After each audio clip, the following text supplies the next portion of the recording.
לספר איזה סיפור על נפלאות צדיקים, על הבעל שם טוב, על המקובלים, נו, ספר.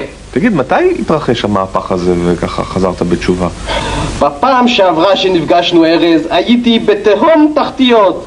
רק הקיום הגשמי עניין אותי, עד שיום אחד פגשתי את הרב אורי זוהר, והוא אמר לי, שלומפי, גם אני הייתי כוכב כמוך, תאמין לי, בישיבה יותר טוב. אין סמים, אין נשים, אין אלכוהול, אין מוזיקת פופ רועשת, בוא אלינו לישיבת אור ועצמות. נסעתי לירושלים ונשארתי שם. היום אני לומד עם הרב אורי זוהר, ובלילה כשאין איש שומע אנחנו עושים את מערכון חידון התנ"ך. אני אומר לו, מה הוא קופץ? הוא אומר לי, זה הסודני או החבשי? אני אומר, לא חשוב, אני רוצה לציון, ספר משהו ארז, ספר, אני כבר קצת עייף. טוב, אני ממש אנסה למצוא משהו שמתאים.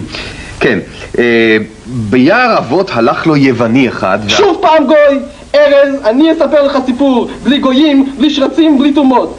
מעשה ביהודי כופר שהיה מסיח סיפורים לבובות.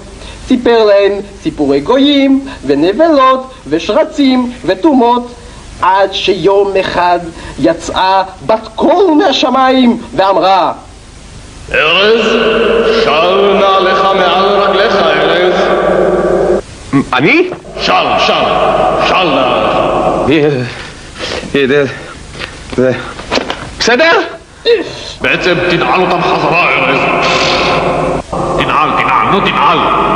תנעל אמרתי. בסדר ככה? לילה טוב, שלומתי.